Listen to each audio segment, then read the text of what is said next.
joining us here on the show. Hope that you are exceptionally well wherever you are around the upstate this morning, wherever you are around the world. I am Rob Brown. What a weekend it was in the world of college and professional football. A million things to talk about on the show today. As I mentioned, primarily today, I am looking for the Gamecock fans, man. I'm looking for the Gamecock fans. Where are you guys today? I assumed that there would be much rejoicing in the streets. A lot of text rolling in on the Preferred Home Services text line. Like this one.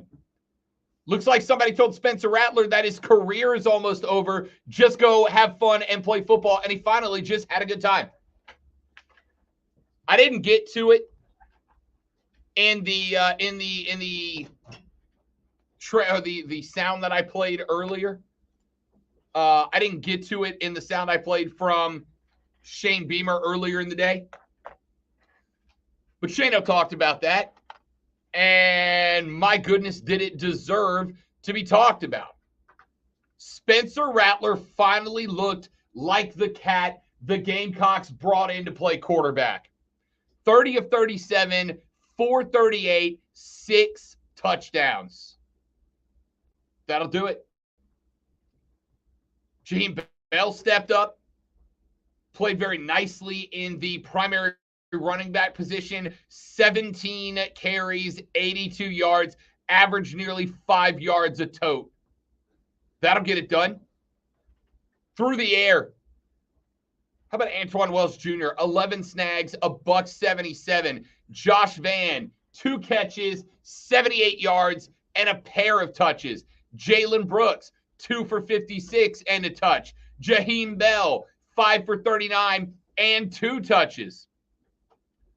Juju McDowell, 2 for 18. One of them was a touch as well.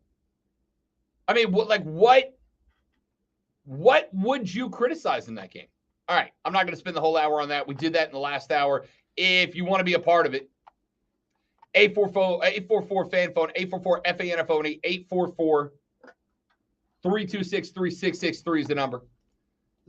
Hudson checking in on the show said, I'm here, Rob. Go Cox, call the law. Satterfield is trying to steal another season. Man, I'll tell you right now. I'm not saying that the heat is off Marcus Satterfield because, let's be honest with each other, there's no reason it should have taken 10 games for this offense to find its stride, right? No reason it should have taken 10 games to do that. But it took 10 games to do that, and then that offense finally broke out into the offense that we thought that it could have, should have, would have been. What a breakout it was, man. What a breakout it was. All right, we can continue to talk that. South Carolina fans, the show is yours if you want to cock-a-doodle-doo just a little bit. Let me get Nelson in here. He's over in the Berg. Nelson, were you at the game on Saturday, big dog? I got you. Okay, cool. Fire away.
So here's my question then, Nelson.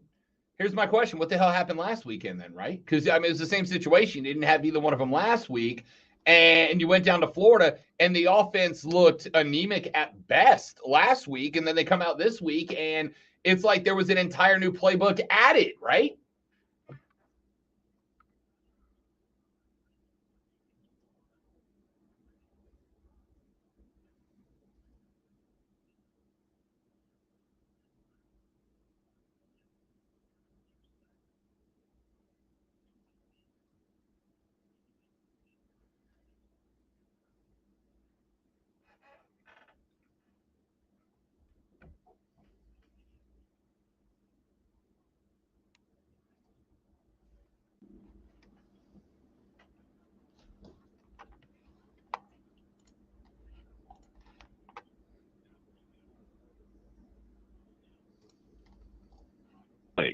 I have no doubt that Shane Beamer will get this job done. I mean, the players love him. People love him. He's a salesman. He can recruit. Two more recruiting classes under his belt, I think he's going to get Carolina back to close to where we want them to be. But he hasn't seen anything yet. I mean, he was there when Spurrier was there, but a few more wins like this, he hasn't seen anything. So, because Carolina fan base in the past has been named the number one fan base in the nation. He hasn't seen anything. That place, you would not be able to buy a ticket with $1,000 if he starts winning like that on a regular basis. Well, it certainly looked like that. Nelson, I appreciate the phone call, man. Great to talk to you, bud. Thanks for checking in. I got to keep going. 844-FAN phone, 844-326-3663. The phone lines are wide open for you. You can also text the Preferred Home Services text line at 71307. Start your text with FAN, F-A-M. We'll read them on the air. Texter says, the only critique I have is stock more fireworks. They ran out. Yeah, I don't think they were ever going to prep 9 touchdowns worth of fireworks, man. I love the last one when they set off like one, and then that was it. I don't think Gamecock fans had a problem with, oh man, where are our fireworks for the last 2 touchdowns, right? They shorted us a fireworks show on touchdowns number 8 and 9 against the number 5 team in the country. Let me address what Nelson was saying right there, because I think he's absolutely pointed in the right direction. Listen, there have been times in the past where the loss of a big-time playmaker can force your squad to be more innovative, right? There are points in time when the loss of a big-time playmaker can force your team to do something different, to get outside of their zone a little bit, and it can be, for a lack of a better word, inspiring. Do I think that's what happened? Maybe in part, right? Maybe in part. All right, we can't just attack the interior of their defense. But I think there was another aspect to it, right? You guys that listen to the show have noted in the past, and fairly so, that when I hit on something and I get it right, I ride that horse until it falls out from under me, right? When I make a prediction and my prediction gets nailed, I ride that horse until it dies. Well, Shane was doing the same thing, right? Go back and listen to him at halftime and go back and listen to the post-game presser. And what you will hear is him say about a dozen times, we knew coming into this one that we were going to get our one-on-one possibilities, right? We knew we were going to get our chances to win on the outside. We knew we were going to have plenty of opportunities to win some battles one-on-one. That offense 100% was designed knowing that Tennessee's ability to stop the pass is questionable at best. Questionable at best. So they took advantage of that, right?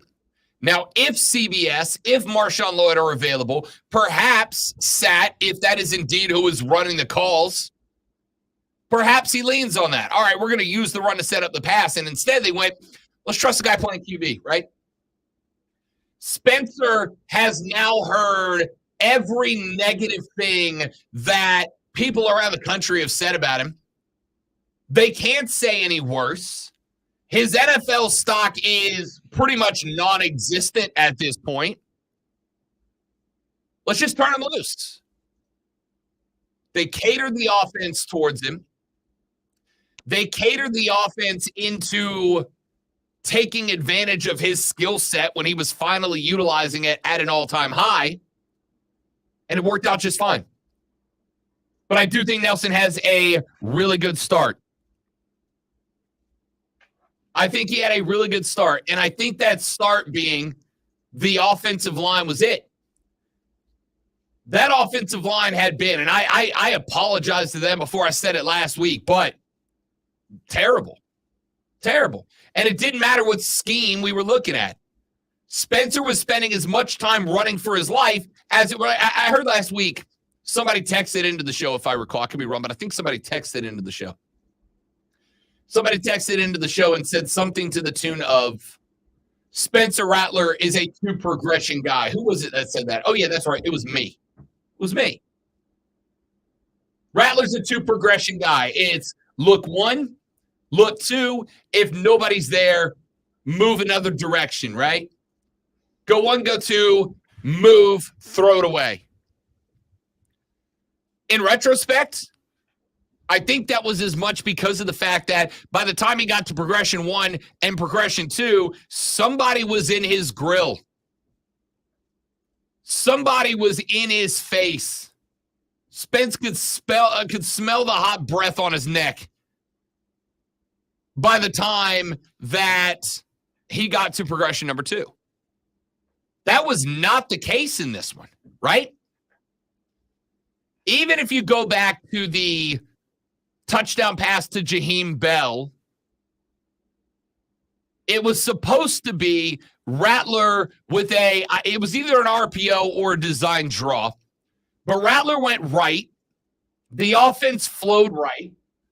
Rattler thought nobody was open in that direction. So what did he do? Plant, reverse left, trust that the backside of his offensive line had held on to that side of the field, ran back to the left, waited, found Jaheim Bell, put the ball between the numbers. Well, he was only wearing one number. Put the ball on the number. Jaheim caught it and just took a step into the end zone. And it was remarkably well put together, well constructed, well executed. And Spencer saw it. And because he had time, he was able to break that down, get through progression 1, 2, 3, recognize that the front side receivers weren't available, reverse course back across the field, and find Jaheim waiting for him. Jaheim slipped out of the backfield, feigned the block, ran to the sticks, sat down at the pylon, and waited it out. Spencer realized the front side progressions weren't there, reversed field to the backside, saw that Jaheim was there, put the ball on the number 0, touchdown, Gamecocks.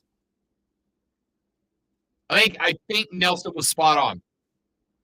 This win started with the fact that the offensive line did what they needed to, did what they wanted to, owned it. Now, James just popped in and said he doesn't mean this is a backhanded compliment to South Carolina, but he said there's a possibility that Tennessee's defense flat out stinks.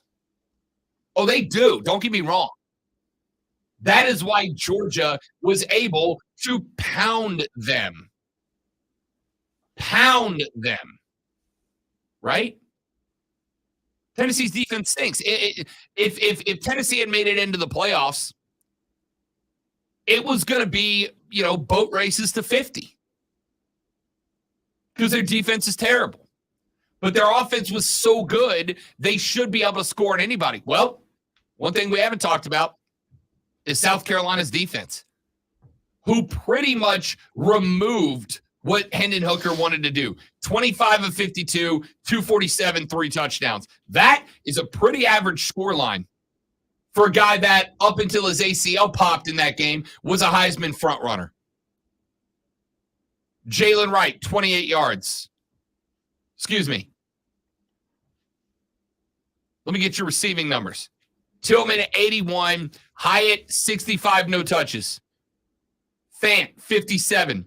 33 for Keaton. McCoy, 19. They had the whole front buttoned down. There were a couple of big plays. You had the 64-yard touchdown to Squirrel White. He had another 22 yards of offense on top of that. You had the 21-yard grab by Cedric Tillman. He had another 40 yards on top of that. And you had the 41-yarder to Princeton Fant. Outside of that, South Carolina locked down everything Tennessee wanted to do down the field, man. Everything they wanted to do down the field. All right. I wasn't going to do another segment, but hey, you guys run the show. Your text, your calls dictate where we go. Texter said, Rob, 1 call and 3 text warrants 1 hour and 20 minutes of Gamecock talk. Wish there was a team in the area who are in playoff talks we can discuss. Oh, wait, that will be in the 5-minute segment coming up. Oh, I'm sorry, programming director. That's on me. My bad, programming director. You beat a garbage Miami team exactly the way you were supposed to. And yes, we will talk about you. But you did what you were supposed to do. You did it the way it was supposed to be done. Teams that go out and beat up on bad teams when they are supposedly a playoff team get their time. But, I mean, what did Clemson do in this game that you want an hour of Tiger Talk out of, right? When you know good and damn well there are entire radio stations and shows. I'm not trying to encourage you not to listen. I want you here. Clemson is going to, there are 24 hours in the day, and between every other station and show except mine, Clemson will be 90% of the conversation. And the 10% South Carolina is involved in will only be because South Carolina plays Clemson this Saturday. There are entire stations and shows that do nothing but tell you how great you are. This other team, a team that is fighting for relevance, is fighting to turn the corner, appears to have done so by knocking off one of the SEC's best. Yes, they're going to get their time. They're going to get their time. But here's my question. Oh, actually, I'll let this texter ask it. This text just came in as I was saying that. Texter says, Clemson does not bring excitement anymore. You did what you were supposed to do. DJ looked good, had a fumble, had a real bad pick. Outside of that, was excellent running the football, was hitting his targets for the most part. You put the ball on the ground 5 times. Fortunately, you only lost it a couple. That could have gotten much worse. But you beat the hell out of a bad Miami team, right? That's what you were supposed to do. If you are truly a playoff team, beating Miami by 20 was the only option. And you did that. You'll get your flowers coming up. But what was a more impressive win? Gamecocks over Tennessee or you over Miami? When you know there's going to be a lot of folks elsewhere who are going to get plenty of Tiger Talk today. Can the Gamecock fans have a few minutes of radio in the area after the second biggest win in program history? Can the Gamecock fans have just a minute to celebrate the second biggest win in the history of their program? Yes, they can on this show. My name is Rob Brown. T2, the Timinator, has showed up. He's hanging out on the other side of the board with us today. It is the Rob Brown Show. It is the Fan Upstate. Bam, bam, bam.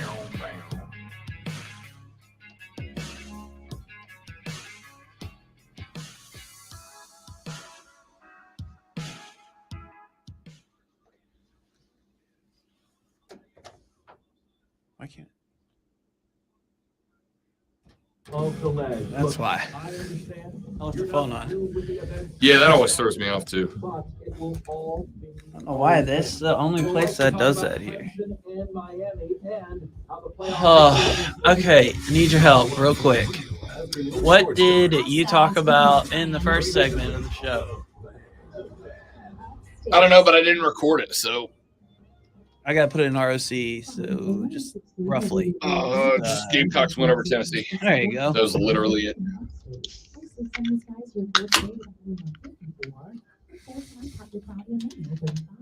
over. Let's see. Oh, me and Lonzo watched that game. Florida. The other night. Yeah, that's the one we were watching while we were playing. All right, and do you remember the second segment? That was it. That was the whole hour. All right, so part 2. Yeah. Yeah. I haven't gotten yelled at for it yet, so.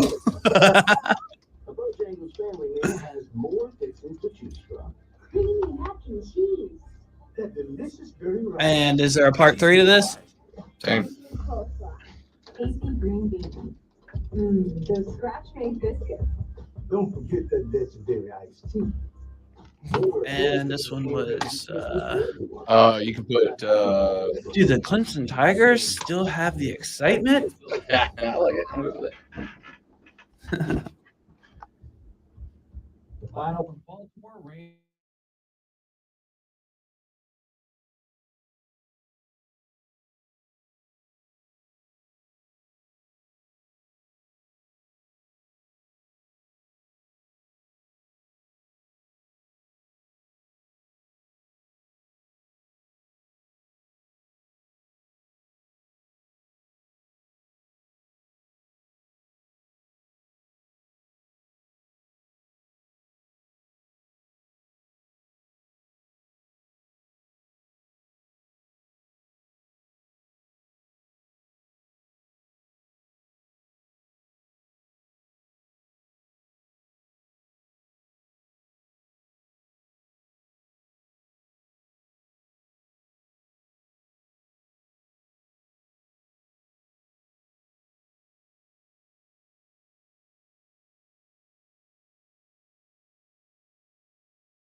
I'm Jim Zoki on the Carolina Panthers Radio Network.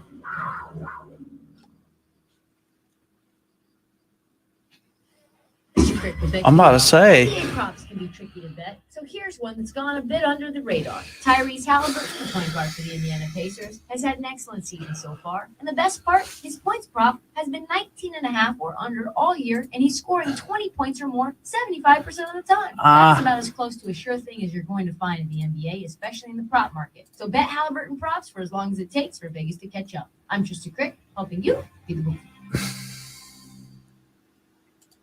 This week at Staples, save 60% on. Thanks for your business this year. Save 60% on. Happy holidays, Nana. Save 60% on. You are cordially invited. Right now at Staples, you can save 60% on custom printed holiday cards and invitations. So you can say, thanks for a great year, happy holidays, or come on over, all for less. For everything you need printed this holiday, go to Staples, the working and learning store. In-store and online. Ends 12/3. Inflation is ridiculous. Everything from gas prices, food, and in vacations. At My Affordable Braces, we have and will continue to offer braces starting at just $39.95. With new technology, you will need fewer visits than ever. Save even more with most insurance plans like MetLife and Delta Dental. MyAffordableBraces.com has a clinic near you in Greenville.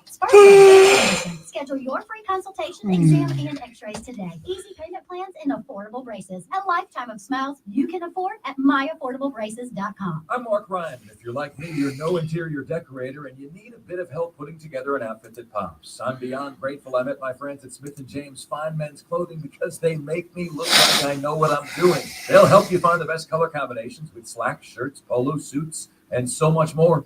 There's nothing quite like surprising your sweetheart with a new getup that has you looking your best. Check out their collection today at smithandjames.com and stop by their stores at 222 Trade Street in Greer or at their new location on Verde Boulevard in Greenville.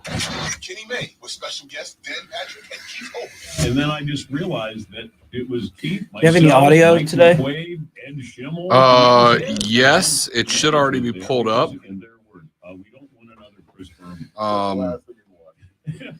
Completely successful. Exactly. What folder is it in? I don't know, $75 million a year to make you a profit. You don't want that. I left it up. If you look down at the bottom, there should be a file explorer already open. There's only 2 clips, and I've already played them. I might call them for again in the I don't photo. see it. All right, well then it's in the Google, the shared Google Drive. in the shared Fan Upstate Drive, and then there's one called TRBS Audio. For jackpot odds in a store near you. Always streaming wherever you are on the Odyssey app.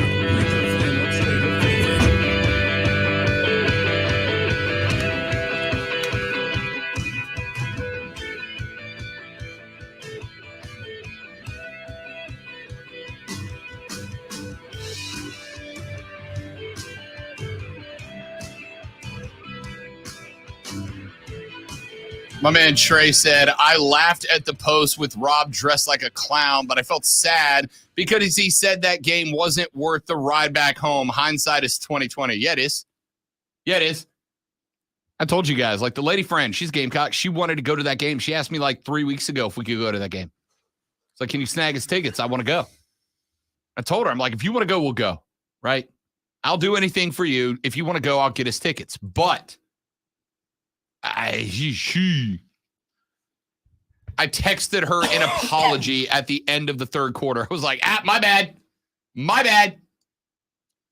She sent me a picture because we were doing something on the radio up here in the box when that ended. She sent me a picture of the fans rushing the crowd. She's like, we should be there. I'm like, yep, that's on me. My bad. Oh, well. All right. We can break that up. We'll come back to that later on. But let's get to the Clemson win. 40-10 win, 30-point dub over Miami. And listen, it's exactly what you should have done. This is a Miami Hurricane team that, when they line it up against Pitt this weekend, is doing so for bowl eligibility.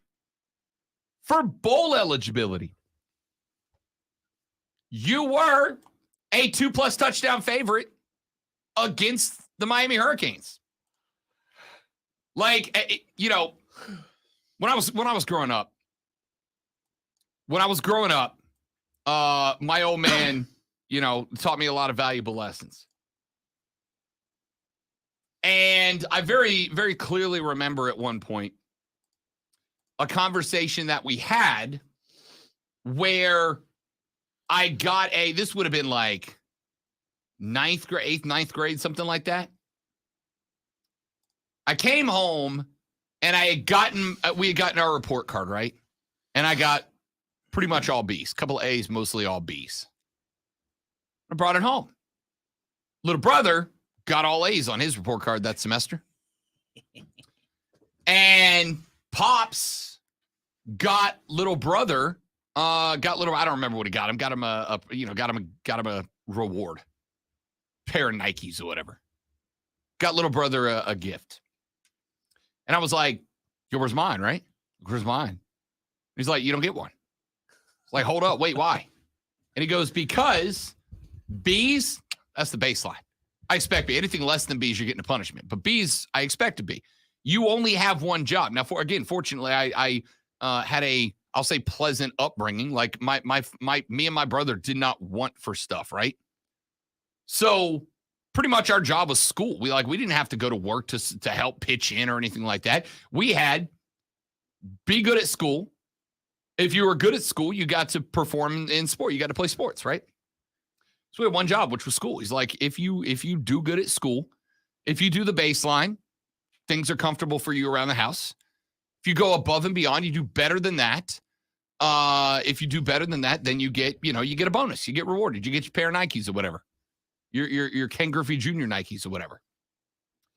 And I remember the conversation where I was like, yo, don't I get a reward? He's like, no. I was like, why? He goes, because you did what was expected of you. People who get what is expected of them get what they expect, right? If you go to work and your job is to perform task A, B, and C, your reward is your paycheck. Now, if you go to work and you perform A, B, C, D, E, F, and G, you probably catch a little bonus at the end of the year, right? Like, hey, thanks for doing all you do. Thanks for going above and beyond. Here's a little bonus. Little brother got all A's.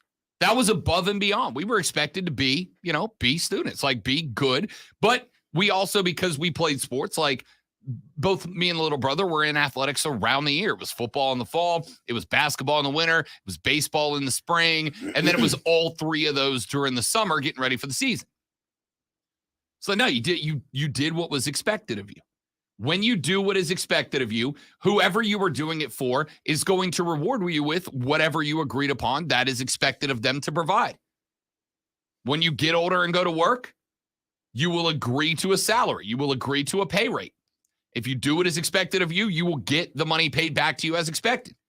It is when you go above and beyond that good things happen, right? There's a reason that Rob Brown has taught himself not just to be a show host, but to be a producer and a call screener and an editor and a copywriter. And, I make jokes about it, but there's a reason I've taught myself to do all these things. It's so that when stations that I work for find themselves in a bind, they have the extra resource of me being able to go, I got that. I can do that. No worse. We're your show host. I know that, but I can also do this, right? Clemson, you did exactly what you were supposed to do. And by the way, for a school, for a fan base that loves to talk about your level of excellence, don't you expect this, right? Well, Rob, how come you only spent time talking about us when we lose to Notre Dame or get into a shootout with Syracuse? Because I expect you to beat bad teams by 30. Anything less than that is bad, right? There are two ways. Here's the reality of this gig. Here's the reality of sports talk radio. There are two ways to guarantee that you get talked about on the radio. Do something really good or do something really bad. That's it. We talk about what stands out. We don't talk about the routine, the mundane, the day-to-day. We talk about what stands out. And you can stand out for good reasons. You can stand out for bad reasons. Miami, a 5-6 team that is sub 500 in ACC play. I expect you to win by 30. I expect DJ to go 22 of 34 for 227, 2 touchdowns. The pick was awful. The pick was awful. He overthrew his target by 4 yards. Right? The pick was awful. But 22 of 34, 227, 2 touchdowns against Miami. I expect it. 207 rushing yards. I expect it. DJ, 17 carries for 89 and a touch. Flowers for that. Absolutely flowers for that. DJ was doing an outstanding job of making those read-run decisions. DJ was doing an outstanding job of ball to belly, eyes up, read the end or the linebacker, and make your move. Miami's defensive ends were very frequently diving in towards the running back. So what was DJ doing? Pull it and run. And did an outstanding job of it. In fact, one of the touchdown passes was baited into being that because DJ was doing such a great job. Right? One of the end zone touchdowns was because DJ did a phenomenal job all game long of hitting the read option, pulling the ball, running it himself. So on that play, he put it into the belly of the tailback. He rode him forward for a step. The defensive end had collapsed down, but on that play, he was reading the outside linebacker. On his right, defense left. Put the ball to belly, wrote it down. The defensive end collapsed down the line, and then eyes went to the linebacker. The linebacker stepped up to play the run because that was the threat. When he did, DJ recognized that the linebacker stepped up to play the run, pulled it, looked at the slot receiver who ran a little seam route, tucked in right behind the linebacker who stepped up to play the run, and DJ hit him right in his stride. It was phenomenally well quarterbacked, if I may make that a verb. The only complaint that I have is that you guys fumbled the ball 5 times. You only lost it 2, but you fumbled it 5 times. Allen had a fumble, DJ had a fumble, Brian Sewell had a fumble, Shipley had one, and Williams had one. You can get away with putting the ball on the ground 5 times against a hilariously bad Miami Hurricanes team. Do you know what would happen to you if you put the ball on the ground 5 times against Ohio State? 5 times against Georgia. Hell, 5 times against TCU. Even if you scored 40, it'd still be a ball game because you gave them plenty of extra chances, right? You can get away with that against a 5-6 Miami Hurricane team. You can't get away with that against, Georgia, Ohio State. Hell, I don't know if you can get away with that against LSU, to be honest with you. You're going to give them a couple extra possessions, they'll make you pay for it. So for the Tiger fans who are all up in their feels right now because Rob talked about the Gamecocks. Yeah, correct. Because we talk about what stands out. South Carolina beating Tennessee would stand out. South Carolina beating Tennessee by damn near 30 points stands out a lot. For an offense that in the same building on the same field was able to score 10 against Missouri, putting up 63 against a playoff-bound at the time Tennessee Volunteer program stands the hell out. Your win against Miami does not stand out. Elements of the game stand out. Offensive line looked very good. DJ, I thought, just made every team look at Clemson and go, that read option offense is kind of good right now. It's kind of good. DJ is seeing the field, reading the field, responding to the field excellently. That's terrifying. But Miami's 5-6. That was, by the way, the same Miami Hurricane team that in their house lost 45-3 to Florida State. That's the same Miami Hurricane team that won by 2 points against Virginia. That lost by 24 to Duke. Duke, the basketball school. They lost by 24 to Duke. Now, some of y'all, because Clemson fans have this hilarious ability to be thin-skinned when your team wins for some reason, some of y'all are going, I expect Clemson to win over Miami by 30 as an insult for some reason. It's not. It is quite the opposite. It is a compliment. It is a compliment to what your program is and where your program is that I expect you to beat bad teams by 30. Consistently, right? It is a compliment. Some of y'all get into a rush to be offended. Some of y'all get into a rush. What? Oh, he didn't say we were the best team in America. That means he hates us. No, it doesn't. No, it doesn't. Settle down, big dog. Relax. I'm not in a rush to offend anybody. Coming on the radio with the intent of let me offend somebody so that they call in is lazy to me. It's lazy. I don't need to be able to break down football to come in here and go, Tiger fans dress funny. Gamecock fans smell funny. React to me. That's lazy. It's easy.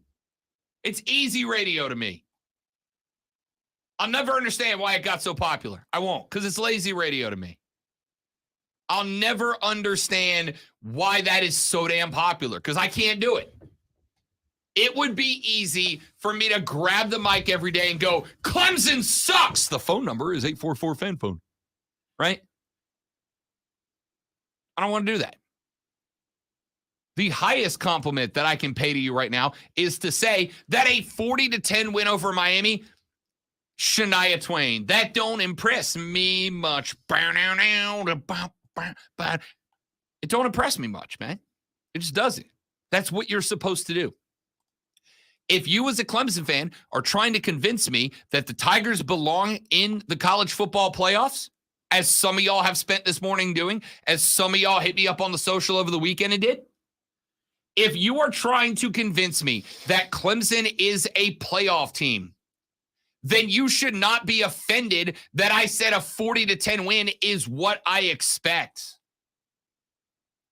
I would have talked about you more if you'd have won 60-10. If you'd have put 63 on Miami, the way that South Carolina put 63 on Tennessee, hell yeah, I'd have given you an hour too. I would have. And still it wouldn't have been as impressive as what South Carolina did. That is what, and that's not an insult.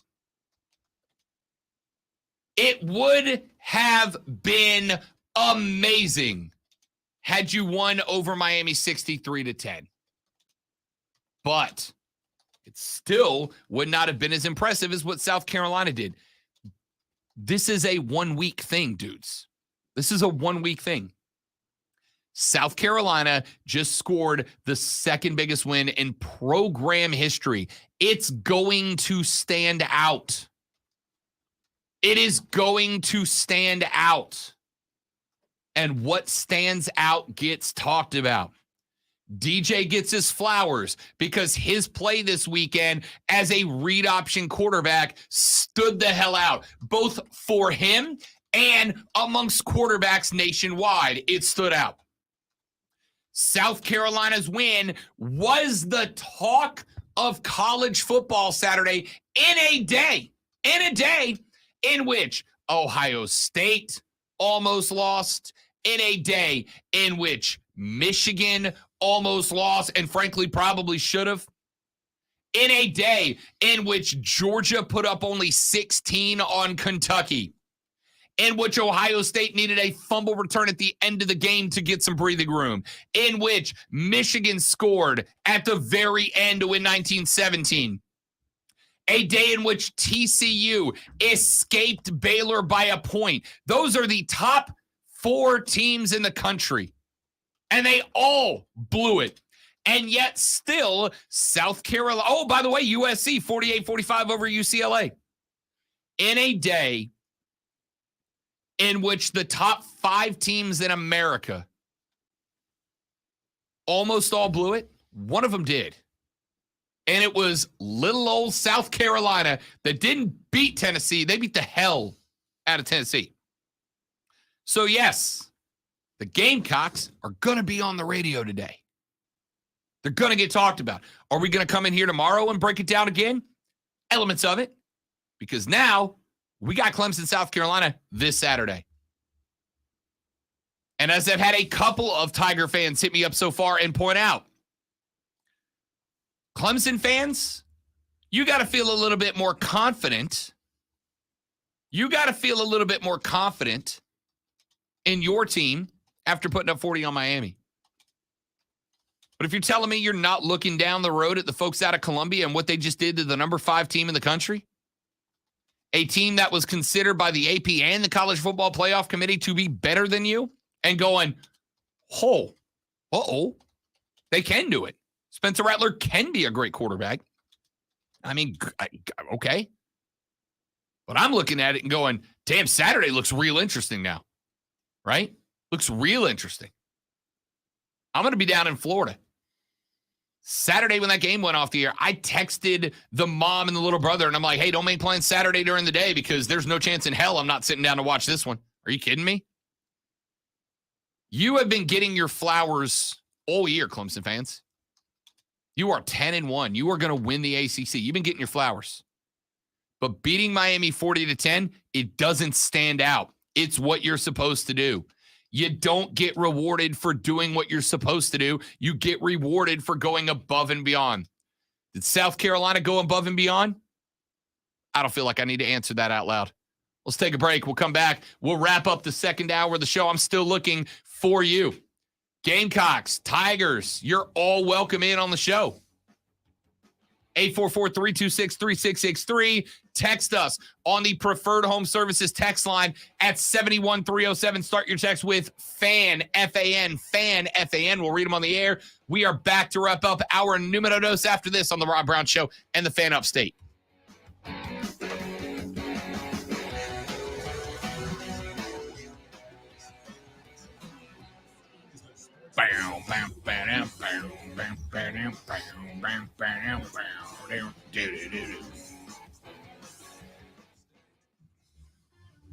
Sanders with your sports flash on the Fan Upstate.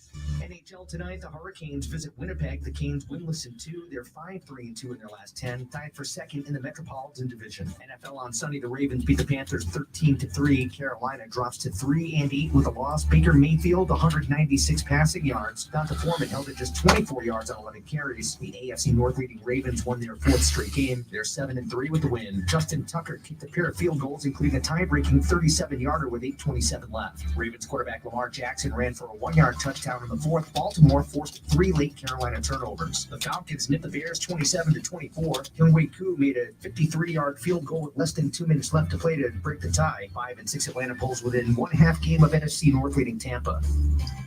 Catch every Carolina Panthers game live on Classic Rock 101.1. Download the Odyssey app and search the Fan Upstate. Then listen anywhere on your phone. I'm Chuck Sanders, and that's your sports flash on the Fan Upstate. From the Ingalls Market Studio, the Fan. Upstate. 97.7 FM Greenville. 97.1 FM Spartanburg. Always live from the free Odyssey app. CBS Sports Radio.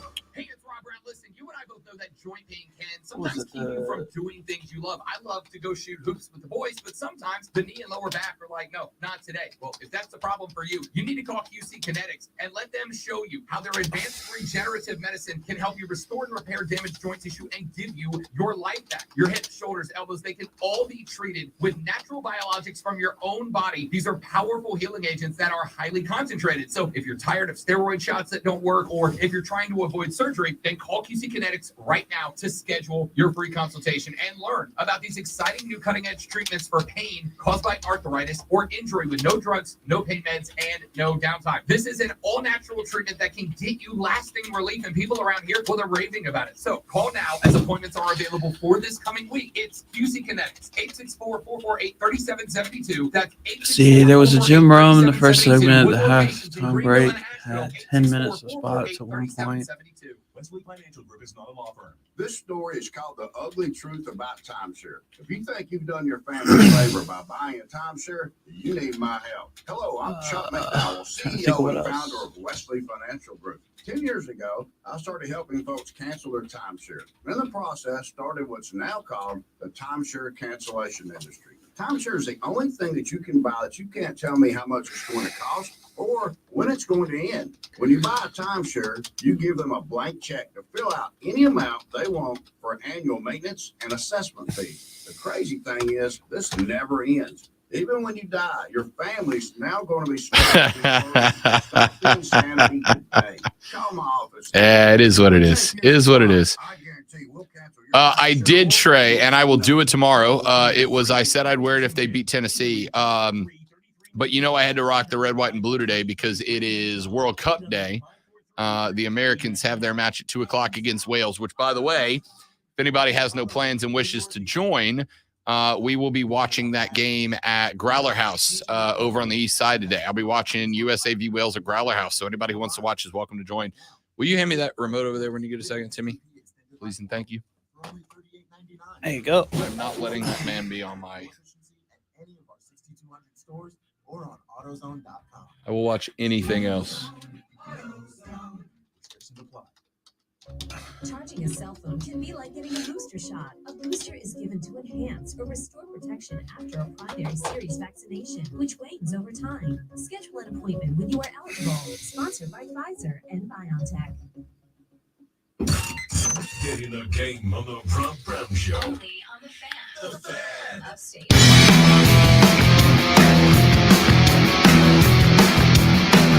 Texture says, it's the SEC, baby. Where Vandy crushes Florida, it just means more, LOL. Yeah, the Gator fans. Orange and black and blue after that one. The hell beat out of them. Yikes. How about the Doors? The Doors find a little something, something. You love to see it, man. You love to see it. Texter says, fan, I'll give the Gamecocks their props, but they are still just a women's basketball school to me, LOL. By the way, big win by the Lady Gamecocks up over Stanford. Didn't see the end of that one. Go search it out. It got wild. Stanford blew it. They called a phantom timeout. They didn't have any TOs left. The Gamecocks missed a free throw. Stanford had a chance to bring the ball down the floor, square it up, send it to OT, but one of their players called a timeout when they didn't have any left. Got the tech. Carolina knocked down the free throws and won the game. So the number 1 team in the country remains undefeated and takes down number 2. That's a great look. Speaking of Gamecock basketball, Furman Paladins. How about the Dins? They knocked off G.G. Jackson and the Gamecock men's basketball program at the Charleston Classic. Big win for the Dins over the Gamecocks.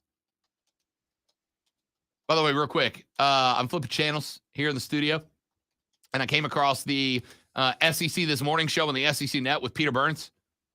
They're interviewing Shane Beamer right now, and Beamer's got on a garnet hoodie that says "Find Some Joy" in black. Lean into it, Shane-O. Shane took a lot of heat for his "Find Some Joy" comments last week, and now he's rocking the hoodie that says "Find Some Joy." That's fantastic, man. That's so well done, Shane. Bravo. All right, coming up on the show today, we will open the next hour talking about our AP Top 25. Top 4 pretty much remain unchanged. Georgia will check in at number 1. They own all but one of the first place votes after they scraped by the Wildcats of Kentucky, pardon me. Ohio State has one first place vote and are 67 points behind the Georgia Bulldogs in number 2. About 51 points behind them. 61 points behind them sit the Michigan Wolverines. How about the Wolvies getting themselves in trouble against Illinois? On Friday, I said that I genuinely thought that Illinois was a trap game for Michigan, right? I did not think that Maryland was going to be a trap game for Ohio State. But I thought Illinois would be a trap game for Michigan if they got caught looking ahead to the Buckeyes. I was right about that. Illinois jumped out early on Michigan and kind of freaked them out a little bit. Michigan had to come back late that game to win. I was wrong about Ohio State not getting trapped by Maryland. And I was wrong about Baylor TCU. I thought Baylor TCU had the chance to be an okay game. But I thought TCU was going to be fine. They weren't. They weren't. Neither was Michigan. Neither was Ohio State. USC got a scare put in. But listen, USC is playing back-to-back-to-back top 25 games. They had to knock off UCLA, who dropped down to number 17. They've got Notre Dame, AP number 13, coming up in the final week of the season this Saturday. And then they've got the Pac-12 championship. If USC goes back-to-back-to-back and wins all 3 of those games, I'm not kidding, they might jump TCU. Probably not, but might. However, they will get in. If USC is able to beat Notre Dame this weekend and then win the Pac-12, they will jump whoever loses Michigan, Ohio State. If they win both. It's a big ask. It's a big ask. But they will jump the loser of that Big Ten game. We'll see. A lot of football left. Let's take a break. We got 1 hour down. Nope, sorry. We got 2 hour down. And we have got 1 hour to go. How do I math? I'm struggling today.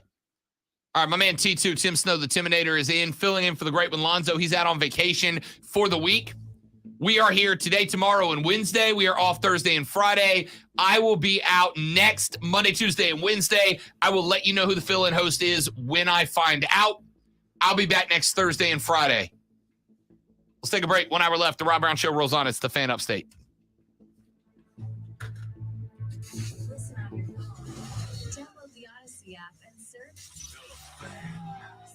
All right. Yes. What did I say? The east side? Yes. The west side of Greenville. Yes, Josh. I will be at Growler House for that match at 2:00. Yes. And Hudson says Growler House doesn't open until 3. I believe they're opening early today for the match. Grella House has kind of become World Cup HQ. As a matter of fact, I think they were open for the England game or for the end of the England game. I'm not sure, but I've been told they will be open for this one. So, again, anybody wants to come watch some football with me, we will be there. Let me run to the restroom. We will be right back, stream.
Speak with Big Lou at 800-555-1509. Big Lou will find a term life policy for you even if you have type 2 diabetes, are overweight, or have high blood pressure. Term providers help thousands of people like you. Rob Brown of the Rob Brown Show. To buy $1 million of affordable term life for you, all you need to do is call Big Lou at 800-555-1509. Lou will make sure the scales are tipped in your favor. Call 800-555-1509. Big Lou will answer your call and work to fit you into a term life policy that you can afford. Remember, Big Lou's like you. He's on meds too. Call 800-555-1509. 800-555-1509. Man, check this out. You're on official Rob Brown lockdown. Represents being real. Yeah. Real, unfiltered sports talk. Manufactured locally for the Carolinas. Lockdown. This is the Rob Brown Show. Get robbed. Only on The Fan Upstate.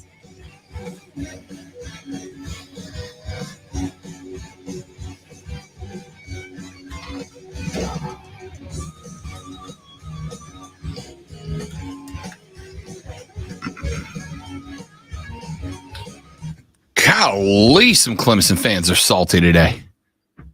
I'm not going back into it. You did what you were supposed to do. I talked about the parts that stood out. DJ, offensive line, defense hassling Miami. Those are all great things that stood out. And they got talked about. But a 30-point win over Miami is exactly what you were supposed to do. That team's bad, right? If you beat Duke 35-10, do you think we'd spend a bunch of time on that too? No, of course not. That's what's supposed to happen. Did we go off on South Carolina over SC Upstate? No, because that's the team they were supposed to beat by a lot of points. But if you don't think 606 yards, 453 through the air, successfully converting 8 of 11 third downs, and by the way, maybe my favorite stat of all, time of possession for the Gamecocks, 38 minutes, 58 seconds of that game, the ball was in the possession of the Gamecocks of South Carolina. 21 minutes, 2 seconds in the possession of the Tennessee Volunteers. Now, I think that's impressive about Tennessee, that they held the ball for less than just a tick and a half over 21 minutes and still put up 38 points. Showed you how fast that offense can work. But yeah, what South Carolina did stood out. All right, let's get away from that.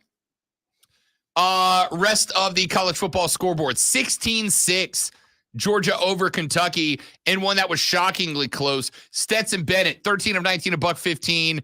$116, sorry. 1 interception, no touchdowns. Georgia did it on the ground. Georgia does not need style points, you understand, right? Georgia does not need style points. That's why this was impressive. It is not a team that needed to go in 40-10. Georgia's in. If they went out, they're in. So Georgia saving it up is no surprise. So they kept the ball on the ground. 46 rushing attempts, 19 passing attempts. And it's really like 23-24. Stet tried to take off a couple of times, right? But 46 rushing attempts, 247 yards on the ground for the Georgia Bulldogs. A lot of people panicking about Georgia right now. There is no need to panic about the Georgia Bulldogs right now. Not at all. Panic should not be setting in at this point. They're fine. They don't need style points. They don't need to run up the score anymore. They did that all year. They earned, it should be consensus number 1 within the AP. They have 62 of the available 63 first place votes. The other one went to the Buckeyes. The other teams that had a bit of a struggle this weekend, Michigan, Ohio State, TCU, etc., those were genuinely close football games, right? Those were close football games.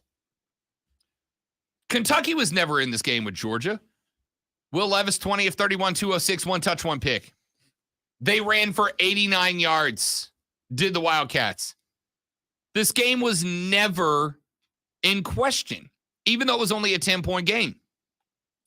Georgia up 9-0 at the half. They popped on another touchdown in the third, and they were in cruise control at that point. I'm not, like, I saw a lot of people, Georgia's beatable. They're still Georgia. They're still really good. They just did not need style points. There was no need to go beat Kentucky by 50, right? What would that have accomplished? We'd all come in and be like, all right, cool. That's what Georgia does. I mean, yeah, we're talking about it because it stands out, but it stands out because we expected them to win by 45. But if you watch that game, that game was never in question. There was no point that you thought, one quick strike from Kentucky and they're going to be fine. No, not really. Not really. Had they brought it into a closer score range, then Georgia would have just opened it up again. They need to. Ohio State, Maryland, 43-30 is your final in that one. CJ Stroud, 18 of 32, 41, a touch, no picks. Talia Tagovailoa, 26 of 36, 293, 2 touchdowns. Ohio State just showed they can get scored on. Maryland, 6-5. The Buckeyes just showed they can be scored on, right? That's a team that does not look as impressive as Georgia, despite Georgia only winning by 10. Keep in mind, the Buckeyes had a scoop and score at the end of that game to tack on a free 7, or else that's a much closer looking football game. The Buckeye offense is fine. The Buckeye defense can be scored on. You know, somebody said, in fact, I saw a Buckeye on Twitter that said something to the effect of, well, that was Maryland's Super Bowl. Like, yeah, but do you understand that when you're a playoff team, it's everybody's Super Bowl? Michigan, Ohio State next weekend, it's both teams' Super Bowl. Maryland, it was their Super Bowl. Whoever you get in the Big Ten championship, it's their Super Bowl. It was Notre Dame Super Bowl. It was Wisconsin Super Bowl. It was Rutgers Super Bowl. It was Sparty's Super Bowl. It was Iowa's Super Bowl. It was Penn State's Super Bowl. It was all their Super Bowl. You're the number 2 team in the country. Consensus number 2 team in the country. Of course it was their Super Bowl. You let them put up 30 on you, including, by the way, 17 in the fourth quarter. 17 when it was time to shut them out. When it was time to put them away. 17. Buckeyes look beatable. Excited to hear what Zoe's got to say. Michigan. Wolvies. What are you doing, baby? Look, I told you on Friday, if there was a trap game inside the top 4, I genuinely thought it was Illinois versus Michigan. That was an upset alert game for me. It's like, all right, that's a potential. That one could be one that Michigan struggles a little bit, takes some time to get going. I did not expect that it was going to come down to Michigan having to come up scraping points in the fourth quarter to get to 19 against the Fighting Illini. It's not a bad Illinois team. They got bowl eligible 2 weeks ago. It's not a bad Illinois team. But I think after watching those 2 games, I can be relatively confident Ohio State's going to be favored when Sparty and the Buckeyes square up next week. I thought that had potential to be a trap game. It was, but they got out. Good teams get out. Good teams, even the best teams, are going to have some scrapes. Championship teams figure out a way to win all the scrapes. Michigan did. 29-28, TCU escapes Baylor as well. That's another one. Max Duggan, 24 of 35, 327, but a touch and a pick to go with it. They gave up 269 through the air to Blake Shapen of Baylor. 269, a touch and a pick for him. Craig Williams ran 19 times, 112 yards against TCU's defense. TCU surrendered 232 on the ground. If TCU is going to give up 232 on the ground to Baylor, Georgia's going to run for 900 yards in that game. That's not going to get it done, horned frogs. And I don't think that TCU could consider that a trap game, right? They got Iowa State coming up. It's 4-7 Iowa State. All due respect to my boss. That's a 4-7 Iowa State team. That's not a trap game. If TCU had, one loss Texas waiting out there in week 12, then yeah, I'd be like, all right, that's not a trap game against Baylor. I think Baylor's been beat up on quite a bit this year because Baylor had a couple of stumbles, right? Got beat by West Virginia, got beat by BYU, got beat by Kansas State. But BYU was a ranked team. Oklahoma State they lost to was a ranked team. Kansas State they lost to was a ranked team. The only unranked loss they have was West Virginia, and they came back after that, went on a 3-game win streak, including knocking off Brent Venables' Oklahoma Boomer Sooners. It's not a bad Baylor team, but TCU, if they are a playoff team, had no business getting into a shootout. They had to scrape by the Baylor Bears. USC, UCLA came down to one late. USC escapes 48-45. I don't hang that one on a trap game. That's a good UCLA team. That is an 8-3 Bruins team. That is a top 16 Bruins team. And now USC goes from having a shootout against UCLA, a ranked top 16 team, to having to play Notre Dame this Saturday night. Night game, big one. This is Notre Dame's Super Bowl. Yeah, no, I know. I know. If USC gets by and wins their next two games, both against ranked opponents, USC as a one-loss Pac-12 champion is going to be the fourth team in, if they win out. If they don't win out, it won't matter. But if they win out, USC will be in the playoffs. A one-loss Pac-12 champ will go in behind, or I should say in front of. A one-loss Pac-12 champ will go in front of a one-loss Big Ten team that does not play in their conference championship, i.e. the loser of Ohio State versus Michigan. That team will go in behind USC if they win out. We've talked about that quite a bit. Let's keep going.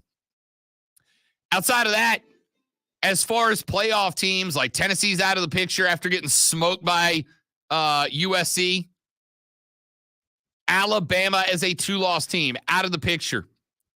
That means the next playoff team with a chance is Clemson, who, again, did what they were supposed to do, a 40-10 win over the Hurricanes of Miami. So as it's laid out, you are behind 2-loss LSU. Clemson, you are big Georgia fans right now. Big Georgia fans right now. Because LSU has Texas A&M left. Texas A&M is bad at football. They're 4-7. They're bad at football. They got by UMass in front of a home crowd of dozens this weekend. Kyle Field was abandoned by the Aggie fans. Gotta love Jimbo Fisher's career. Gotta love the fact that Jimbo's tenure is going so poorly that even the cult was like, nah, I got better things to do on a Saturday in College Station, Texas, than watch my team play UMass. How about this? All of these games consecutively. L to Mississippi State, L to Alabama, L to South Carolina, L to Ole Miss, L to Florida, L to Auburn. How about this? Texas A&M putting the LLLLLL in LLLOLLL. The cult abandoned its leader, says a texter. Yeah, it did. Yeah, it did. Jimbo's like, you guys want some Kool-Aid? And the Aggies are like, no, we're good. We're good, Jimbo. Appreciate the offer, Jimbo, but we're set. So LSU's going to walk by A&M, and then they play Georgia in the title game. If you are Clemson, you are pulling for Georgia to win that game straight up.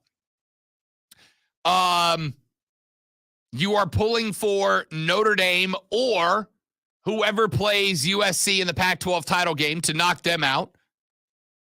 A one-loss ACC team will go in ahead of a two-loss Pac-12 champ or, well, two-loss or worse Pac-12 champ if USC doesn't win the Pac-12. You are rooting for either Ohio State or Michigan to beat the holy hell out of the other one. And you're hoping TCU collapses, right? I've been told all year, don't worry, TCU will collapse. They do it every year. Well, they almost did it against Baylor. Now they've got Iowa State and a Big 12 championship game ahead of them.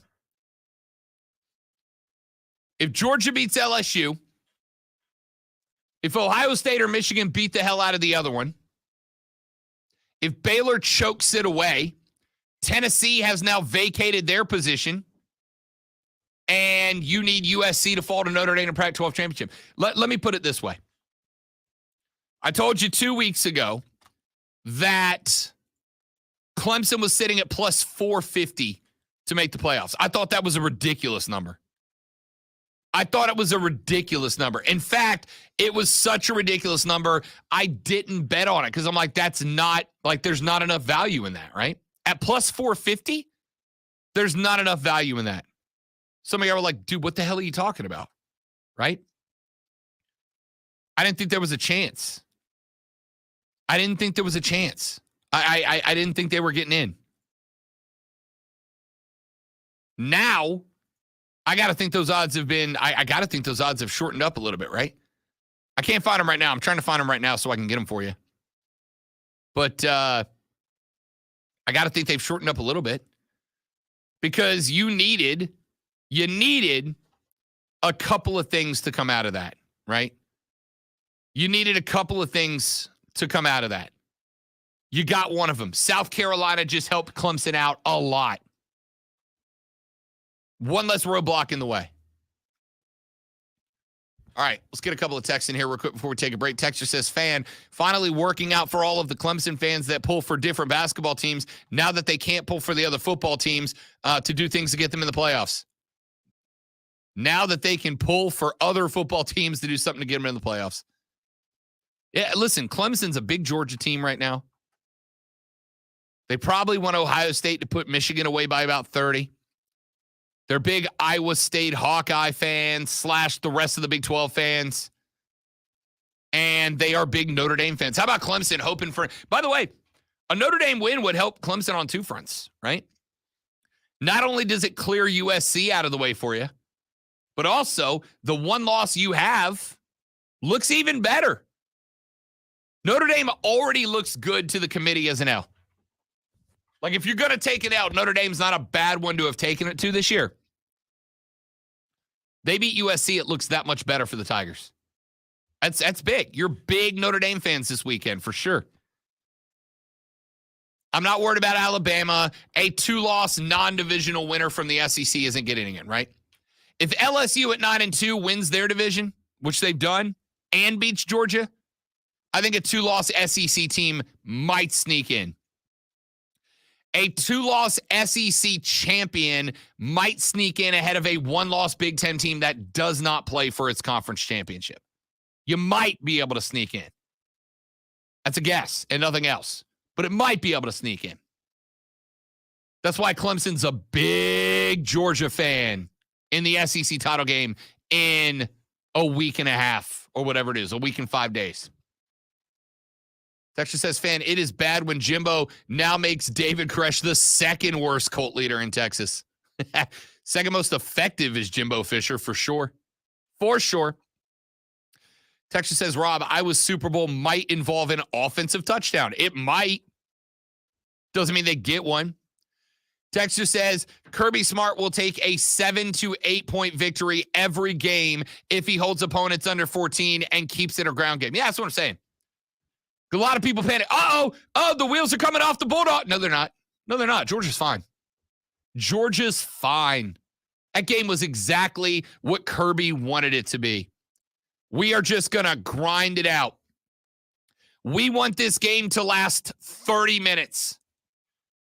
Game kicks off at 2:30. Game ends at 4 o'clock. That's the goal.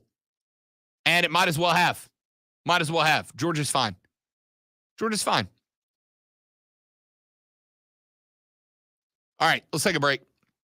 When we come back, we are just over 2.5 hours away from the USA's kickoff in the 2022 World Cup in Qatar. Give you a breakdown of Team USA v. Wales. Gareth Bale, part-timer for LAFC, but came off the bench and smoked Philly. At the end, sent it to PKs, and LAFC won off the header of Gareth Bale. I got a chance to talk to John Harkes, head coach of the Greenville Triumph, two-time World Cup participant. If you have not heard that pod, go check it out right now. You can search for it on the Rob Brown Show YouTube channel or scroll back to last Friday on the Fan Upstate Facebook page. It's on there for you as well. Really interesting conversation. I will get it posted for you again here in a minute so you can listen to it before U.S. versus Wales coming up this afternoon at 2 o'clock. We'll break that match down next on the Rob Brown Show on the Fan Upstate.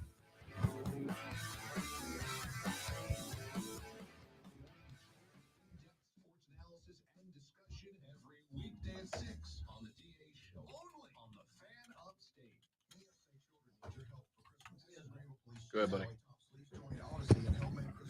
All right, guys, hang out 1 second. We will be right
All right, the Rob Brown Show back on your radio. It is the Fan Upstate, Rob Brown T2. Glad to have you guys joining us here on a beautiful Upstate Monday morning.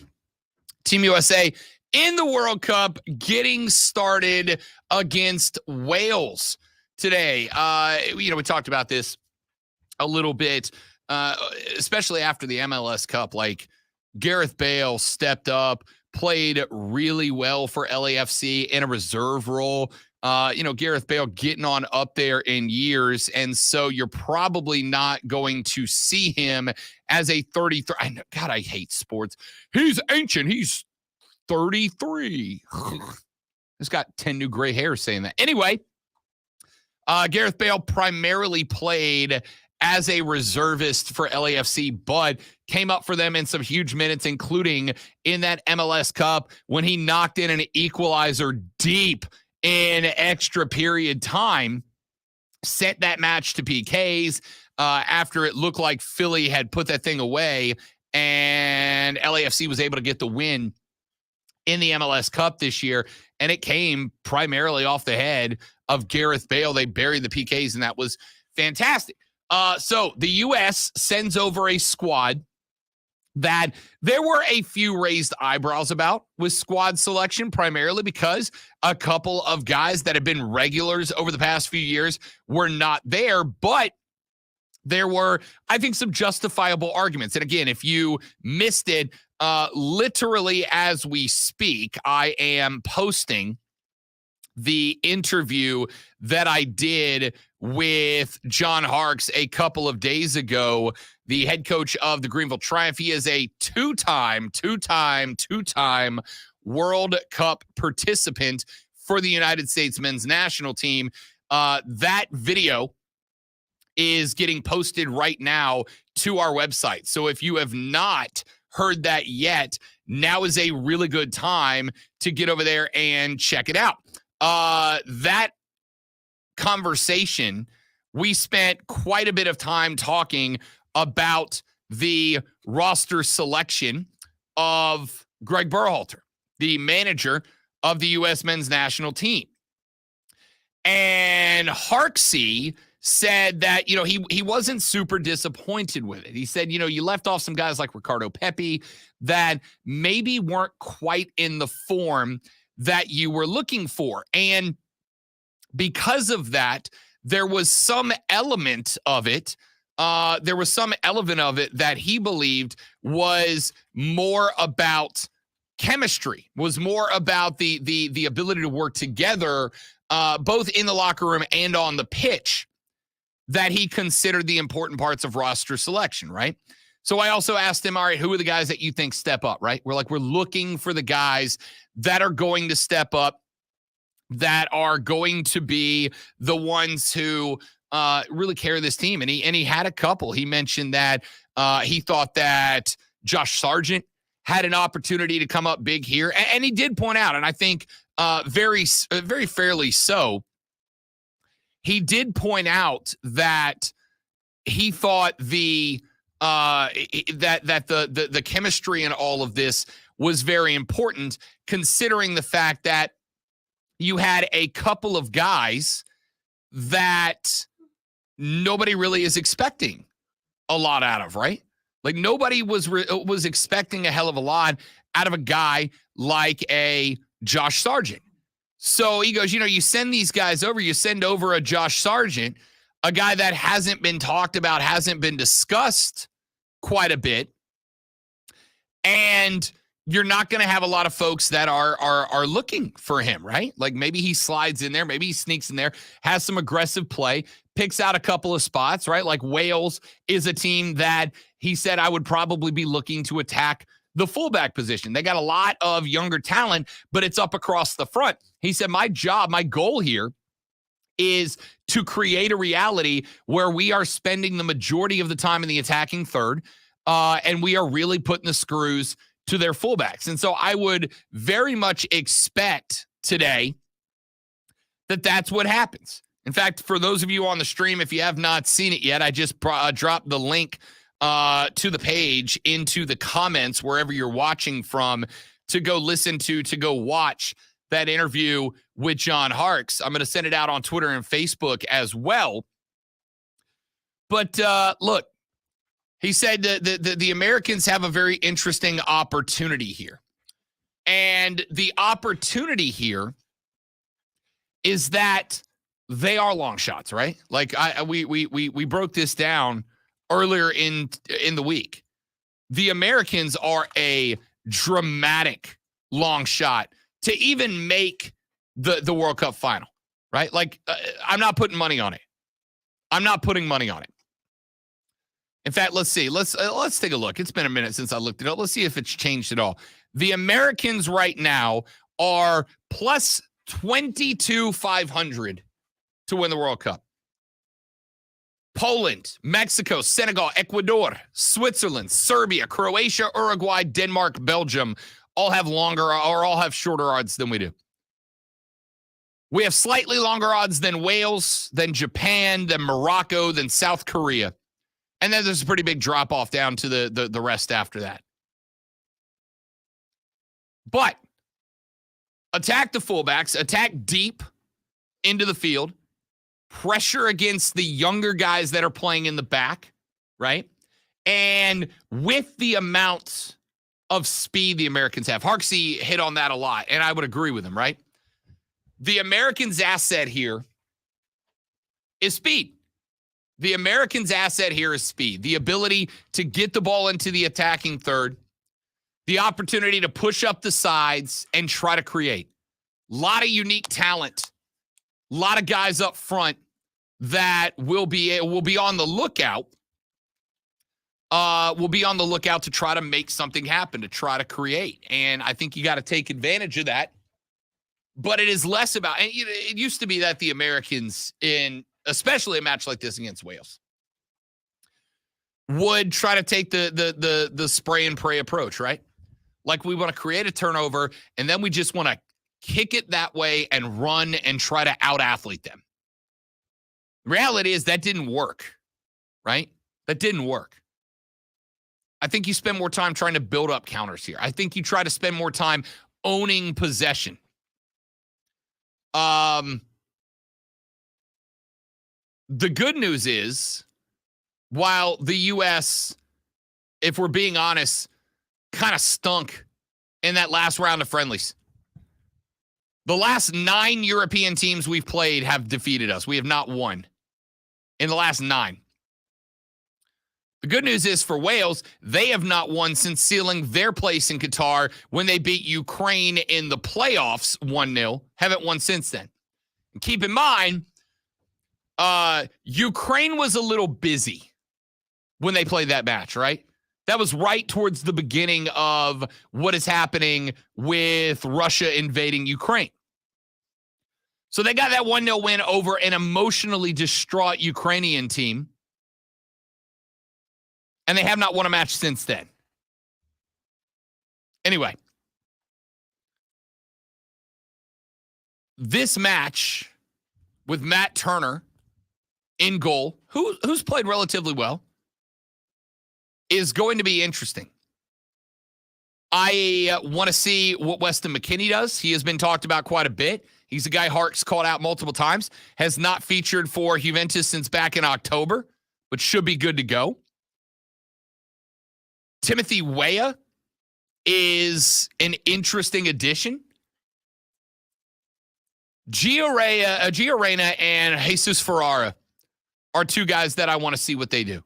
Texas says, who's going to finish these chances? Defense will be super stingy after group rounds. I'm going to start with this, Texter. I'm not looking past the group round, right? Like I would love to be in here having a discussion about what the knockout round looks like, but I'm not looking past the group stage. Wales is in a position very similar to us. We have not been in a World Cup in 8 years, right? Granted, there's only been one, but we missed it. Wales hasn't been in a World Cup in 64 years. The last time that the Welsh were in a World Cup, the parents of some of the Welsh players weren't born yet. You understand? Not the guys playing weren't born yet. The parents of the guys playing were not born yet the last time Wales played in a World Cup. Heck, some of the grandparents may not have been born yet. That's how long it's been. This match matters to them like a lot. It's not for granted that we win today. Now, the good news is, I think if I recall correctly, it's in the last 6 World Cups. If the Americans take 1 point out of their opening group stage play, they advance. I don't think you're getting away with taking a point today and advancing. England played exceptionally well today. I think 6-1 was the final in that one, and the one came off of a VAR penalty that I thought was questionable, but whatever, it doesn't matter. They were again up 6-1. Or 5-0 at the time. I think they netted one more after that. Doesn't matter. The English looked freaking good, and they are freaking good. You take 3 against Wales today. Black Friday's matchup against England, a little bit more comfortable. A little bit more comfortable, right?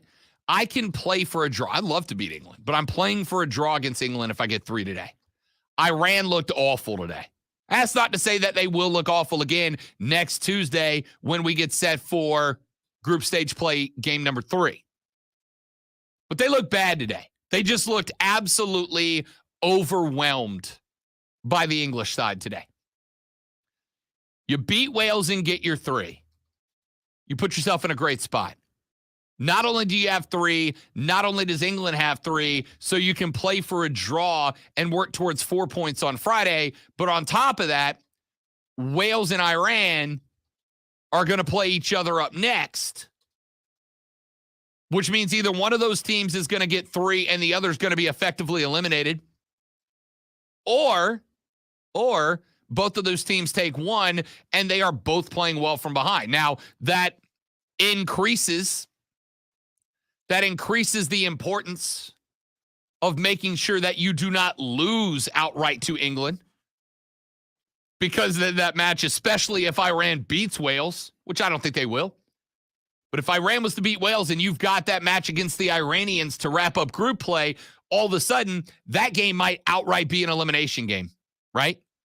England moves on, winner, because England, if they beat us, would end up with 6 points. They have effectively moved on.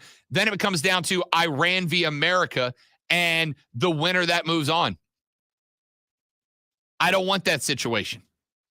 Take the 3 against Wales. Go get your point against England. Give yourself 4 and make sure that US v. Iran is effectively nothing more than a final tune-up match before you go play knockout play. Who finishes today? I mean, first and foremost, and I know that it's the easy one to lean down on. I need Pulisic. I need Christian Pulisic to be the guy this round. I need him to be the guy this round. If he can bury 1 or 2, especially today, right? Pulisic buries 1, maybe 2 today. Now, all of a sudden, the English have to keep an eye on Captain America, and it opens the field up around him. Whether it's Ferreira, or maybe, whether it's Morris, whether it's Reyna. John Harkes was really high on Josh Sargent potentially getting some, whether it's Weah. How about Haji Wright, the guy nobody expected to be here, Haji Wright?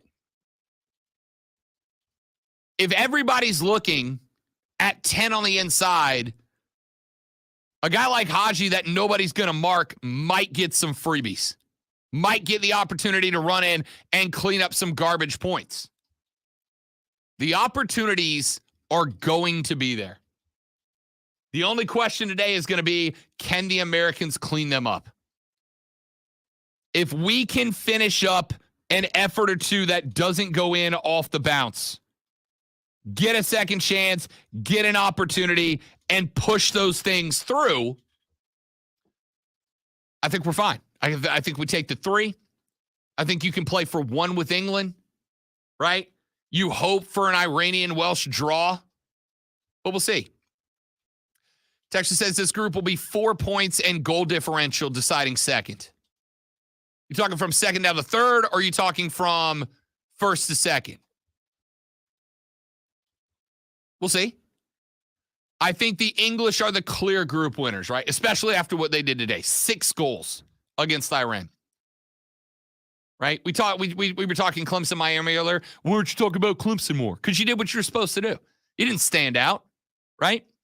You did what you were supposed to do. You didn't stand out. You didn't do anything above and beyond that leads me to go, hey, they should get extra time in the sun. No, you did what you needed to do. We talked about DJ and the read option well. We talked about the offensive line blocking well. But outside of that, you did what you were supposed to do. Nothing above and beyond, right? Why will we spend time talking about the English? 6 goals. I expected like a 3-0, maybe a 4-1 win over Iran. 6-2 your final, and one of them a very questionable PK. Very questionable PK. They went above and beyond. They did more than I expected out of opening match play. So I think if you're the Americans, you want the 3 against Wales. You want to draw against England and get yourself 4.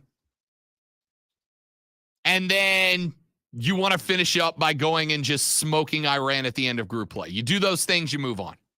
So we'll see. Texas says, Rob, tell your lady friend that you will not let the spirit of stupidity come over you again, and we'll take her to the next South Carolina game. I really enjoy your show. You also bring excitement as the voice of the Rebels. Hope you return next season. Thanks. Furman, appreciate that text, man. Thank you very much. As far as I know, I'll be back as the voice of the Rebels next year. Had a great time with that. Hated that they took that L on Friday night on the road to Gaffney, but my goodness, is that a freaking difficult place to play. The Gaffney fans are hostile. T2, you were in the box. You could hear the Gaffney folks. They did not let up. At any point, they did not let up. It was great. That's always the case, though. I had never when been it comes to a Gaffney game. to Burns and Gaffney. Yeah, that's always the case. I was not prepared. That was a college football rivalry game. It was spectacular. Oh yeah, 100%. Spectacular. So we'll see. But I appreciate those compliments. Thank you very much. Texture said, I don't sound like that, do I? That's my exaggeration voice. I'm sorry. All right. U.S., I'm going to say 3-1 winners over Wales today. We got to finish. If the Americans don't score goals today, the optimism that I carried into this World Cup will immediately hit the brakes. If we don't net goals today, the optimism I bring into this World Cup will die a premature death. If we can put 2 or 3 in today, I think we got a real chance of making some noise. But I'm also a fan, so we'll see. Anyway, hit me up on Twitter. I'll let you know where I'm watching that match today if you want to come hang out at a watch party. Let's take a break. We'll come back. We'll wrap this bad boy up and get set for a little American soccer. The Rob Brown Show rolls on after this on the Fan Upstate.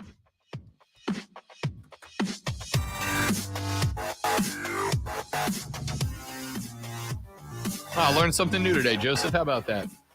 Love it.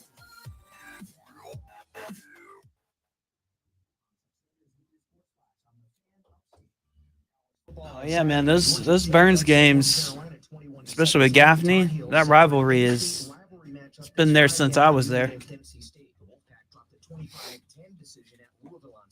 Despite the loss, the Tar Heels still lead the ACC Coastal. They're 6-1 in the division, 9-2 overall. NC State 3-4. The ACC Atlantic 7-4 overall. They've lost 2 straight. Number 7 Clemson pounded Miami 40-10 on Saturday. The Tigers have won 2 in a row. They're 8-0 atop the ACC Atlantic. Huge upset as South Carolina knocked off number 9 Tennessee 63-38 on Saturday. The Gamecocks visit Clemson this coming Saturday. Furman football pounded Wofford 63-28 on Saturday. The Paladins headed to the FCS subdivision playoffs. They'll host Elon this Saturday.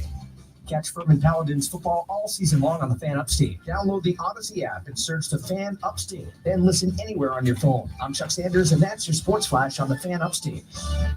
From the Ingalls Market Studio, the Fan. Upstate, 97.7 FM Greenville, 97.1 FM Spartanburg. Always live from the free Odyssey app. CBS Sports Radio.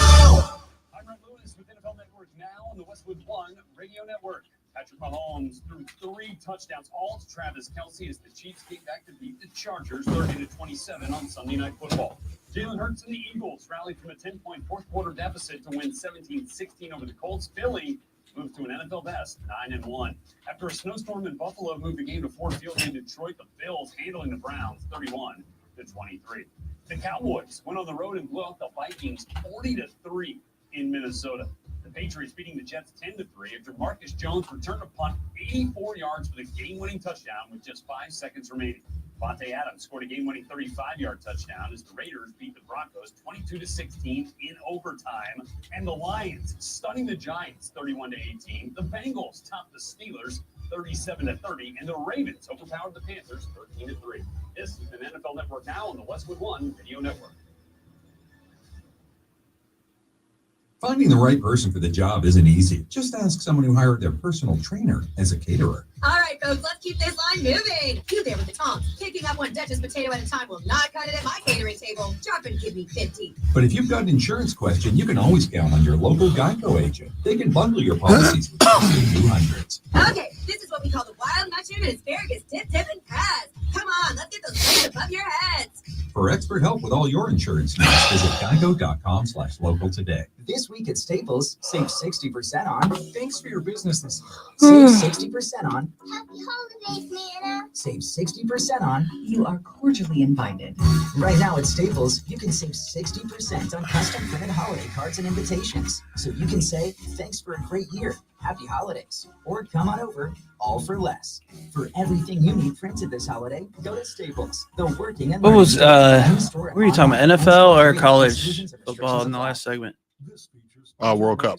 World Cup, that's right. A gift that's hard to wrap, but easy to give. The Steel Holiday Gift Guide has outdoor power tools and more for everyone. World Cup with Rob Brown. Should put of the Rob Brown show. But I'm not. Somebody has to do something. Well, someone did. That's why I use Upside. Upside, what's that? It's a free app that pays you back real money for every gallon of gas or diesel you buy. I just earned 25 cents back on every gallon of this tank. Hold on. So the Upside app is free and you actually get cash back every time you use it? No strings attached? Yep, it's awesome. Check it out. It only takes a couple of minutes. Oh, I got Twitter up. Just watching your dollars go into your tank. Start putting money back into your Did wallet. COVID kill Brown and serve rolls? Because I haven't seen them since COVID began, and that was a Thanksgiving staple. No, what? No. What? No. What are you talking about? I thought you said Kobe. I was like, what? What a conspiracy that would be. We went to the lady friend on Saturday during the day because I did all of our our Christmas prep on Saturday, right? Because I thought Saturday college football was going to suck. I thought it was going to be boring as hell. So we did all the Christmas stuff. She wanted to get the Christmas decorations up before we do Thanksgiving. It's taboo, isn't it? No, I'm usually put them up on Thanksgiving, but we're going to be out of town for I do Thanksgiving. it the day after Thanksgiving. So do I. But we're leaving Wednesday, and we won't be back until like the 3rd of December. So let's just get the lights up, and that way when we come back, the lights are ready. Like that's the hard part. And then because we do a live All you got to do tree. is come back and turn it on. Correct. And we do a live tree. So we're like, we'll come back. Now, and we'll there's get a the tree. perspective you don't hear. Yeah. So I was like, let's go ahead and get part of it. And I'm like, Saturday college football is going to suck. It's going to be a bunch of blowouts. So we decided to do it Saturday. Anyway, blah, blah, blah, Steven. She wanted Texas Roadhouse. And so we went to Roadhouse. I ate like 9 rolls at Texas Roadhouse. They're delightful. Oh, they're so good.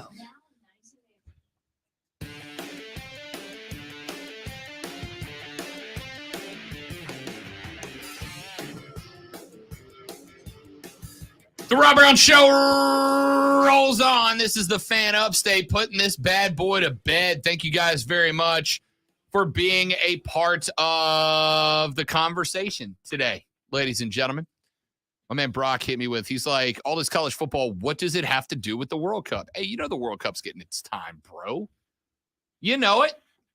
It is the world's most beloved tournament. All right. It is the most watched sporting event. Period. End of discussion. So, yeah, it was always going to get its time. And it'll get more time tomorrow after the Americans, crossing every finger, toe, and other available appendage, put away Wales, get that first 3 points, and move us on to that game Friday against England. All right, so wrap up the weekend with this. Lonzo and I are going to be recording the Views from Mint Street podcast later this afternoon after the U.S. game. It'll be posted either late this evening or first thing tomorrow morning. Make sure that you are subscribed to and have clicked like on the Views from Mint Street podcast wherever you get your podcast from. Carolina had themselves a football game against the Baltimore Ravens. The defense did exceptionally well to keep Baltimore out of the end zone.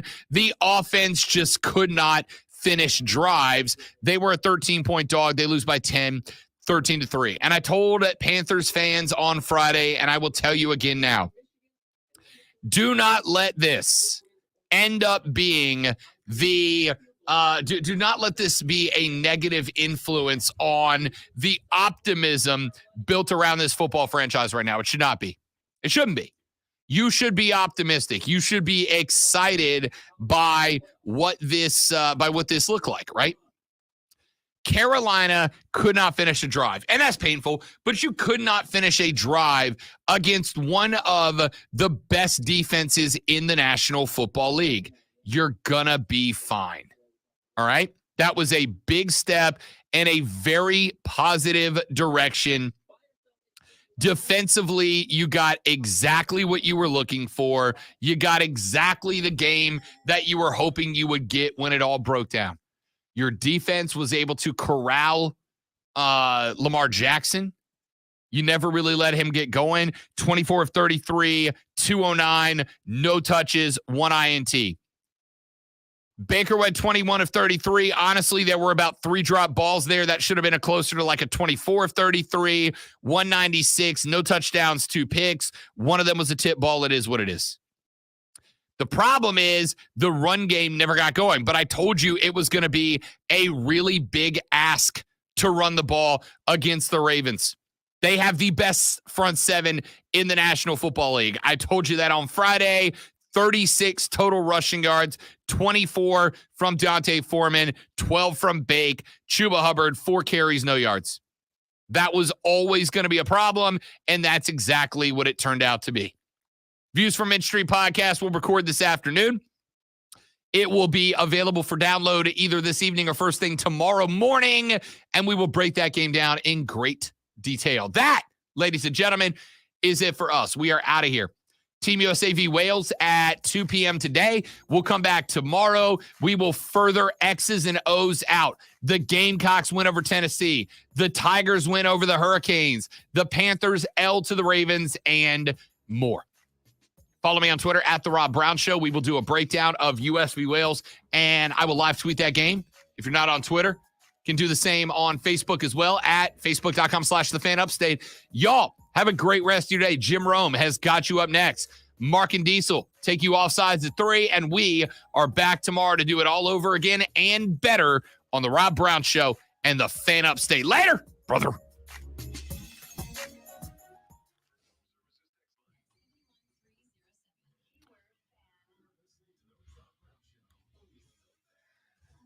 All right, stream. Thank you guys for watching. Growler House in the village of West Greenville for the game if you want to come watch it with us. Otherwise, I'll see you back here tomorrow. Y'all have a great day. Goodbye.